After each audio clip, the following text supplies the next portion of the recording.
Ni itangazo rireba abanyeshuri bose ndetse n'abarimu bose babarirwa hano mu gihugu cy'u Rwanda, ubwo Minisitiri w'Uburezi ndetse na Minisitiri ushinzwe ubugenzuzi ndetse n'ibizamini bya Leta, Dr Bernard Bahati, ubwo yari amaze gusura abarimu aho bari gukosorera, ubwo yari amaze iminsi havugwa amakuru acicikana y'uko noneho ubu ngubu abanyeshuri bakoze ikizamini cya Leta, amanota yabo bazayumva mu nzozi, bakayumva nk'inzozi.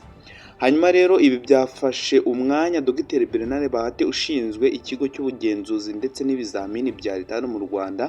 ajya kubasura abasaba binginga yuko batagomba kwima amanota abanyeshuri ndetse batanagomba kuyahera ubuntu abanyeshuri. Ati amanota abanyeshuri bagomba kuyabona ariko bayakoreye, ikindi kandi ntabwo bagomba kuyahabwa kuko batayakoreye. Ibi rero byatumye abanyeshuri benshi bibaza uburyo ki ingengabihe ndetse na gahunda y'ubukosozi bw'ikizamini cya Leta izaba yifashe muri uyu mwaka,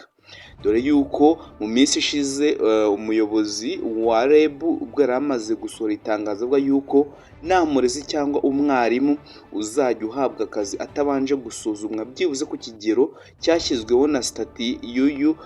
y'uyu muyobozi ushinzwe iby'uburezi hano mu Rwanda REB. Hanyuma avuga yuko umwarimu agomba kuba afite ikigero runaka cy'ubumenyi afite ku rurimi rw'Icyongereza, dore yuko abarezi benshi bigisha muri iki gihe abenshi usanga batazi ururimi rw'Icyongereza neza, ndetse bigatuma no gukosora ibizamini bya Leta nabyo bigenda nabi kubera yuko badasobanukiwe n'ururimi rw'Icyongereza. Hanyuma rero kuri iyi cano n'iyi cano y'ikizamini ukihajya jya ukanda subscribe ujye ubona update nk'izi ngizi kugeraho ku gihe. Aya ni amakuru ari kugenda acicikana mu burezi, ubwo abaturage, abanyeshuri, abarezi, abadiregiteri ndetse n'abandi bose bafite aho bahuriye n'ubumenyi cyangwa uburezi mu Rwanda bagenda binubira imyanzuro igenda ifatwa uko bukeye uko bwije. Hanyuma akavuga yuko uburezi bwo mu Rwanda budafite stabilite, ugasanga bugenda buhindagurika uko bukeye uko bwije, hanyuma abarezi, abanyeshuri bakabyinubira, bakavuga yuko uburezi bw'u Rwanda budahamye neza, aho usanga uyu munsi ibyo bahinduye ejo barongera bakabigaruka bakabihindura, ndetse benshi bakibaza ati ese ibi bizageza ryari kugira ngo bibashe kugira umurongo ngenderwaho, dore yuko benshi bavuga yuko umuyobozi ushyizweho azazanye impinduramatwara ziwe, hanyuma ibyo yari ahasanze agahita abisenya ahubwo ntakagendere mu mujyo nk'uw'abandi bagendeyeho bamusanze, dore yuko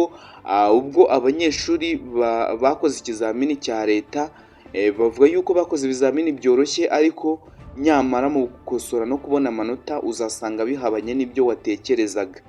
dore ko hashize iminsi hari amakuru acicikana ku mbuga nkoranyambaga avuga yuko abanyeshuri noneho bakoze ikizamini cy'umwaka bazabakandamiza birushijeho ku myaka yatambutse mbere.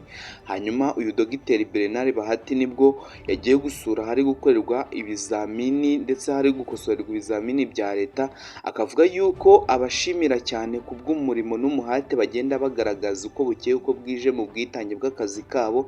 ariko akabanenga cyane abarimu batanga amanota adakwiranye n'abanyeshuri bakoreye, kandi akagaya cyane abarimu bima amanota abanyeshuri baba bakoreye, dore yuko hari abavuga yuko rwose nubwo bakosora ikizamini cya Leta hari abanyujemo ijisho bakavuga yuko nta birango cyangwa impuzangano bambaye kugira ngo ubone niba koko ari abakosozi b'ibizamini bya Leta.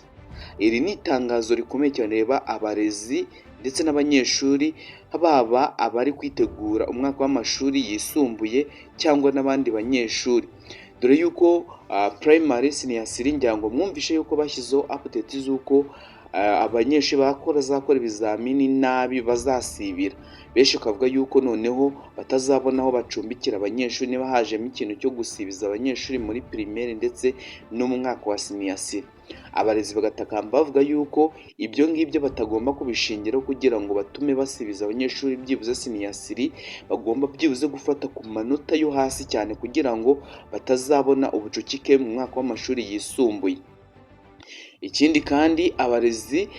barasabwa guhugurwa neza no kumenya Icyongereza ku kigero cyo hejuru cyane, ariko abanyeshuri bize muri francophonie bo barabyinubira cyane kuko ntabwo baba bazi icyongereza cyane, ahubwo baba bazi igifaransa kurushaho, ariko bakavuga yuko ibyo ngibyo bigomba gusuzumwa n'urwego rw'uburezi bakareba niba koko abarimu bize muri francophonie hari ikintu babafasha, dore yuko icyongereza batakizi neza cyangwa batarakimastaringa mu buryo bwiza kandi bwizewe.